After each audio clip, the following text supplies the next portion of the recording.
Askoni. Aboze ukuthi Ukuta sejo. uvama umndimo nje. Iwe, zvacho. Bathi hama one nje.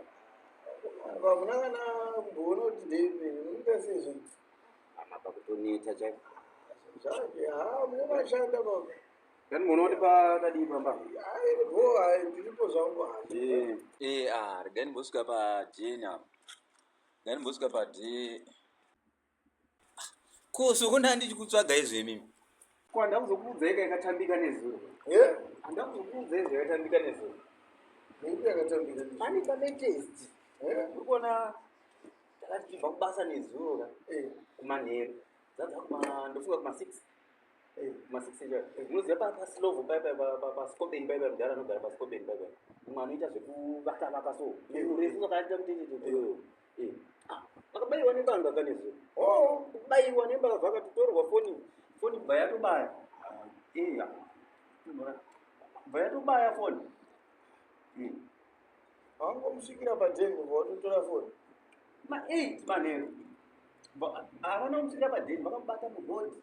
Vakamubaya mapanga bva atoendeswa kuchipatara azoenda kudhanu. Asvika kudhanu pepe bva atoiswa vasonwa. Vaiswa drip. Vaiswa drip pepe. Vasonwa mavanga aya. Atoitwa sachadimburwa tsinga.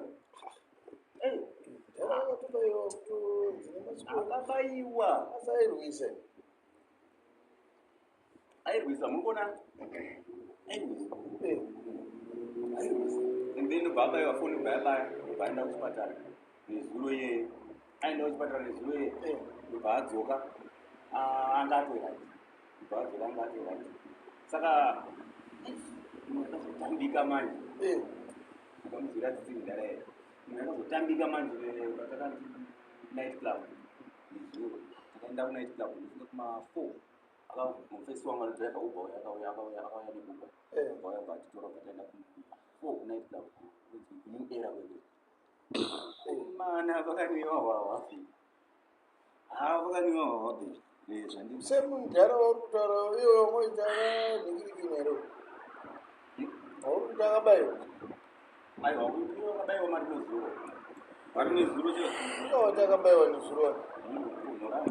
Watakabayiwa nezuro wacho ndokuti makatorwa futi mukaenda kuma4 kubva. Apo kuti akazoenda kuchipatara akanga atanga chatumburwa tsinga. Aiwa. Mukona. Ichi. Waize nyaya yakaitika so. Pangoitika akakupesanisa kwevanenge. Mudhara wewe manje. Mudhara wewe tinomuona izvezvi manje kuti sei hatinoona semunhu ane lafu nemumwe wake. Anangoto semunhu ane malete. Lafu manje semune mumwe wake waizi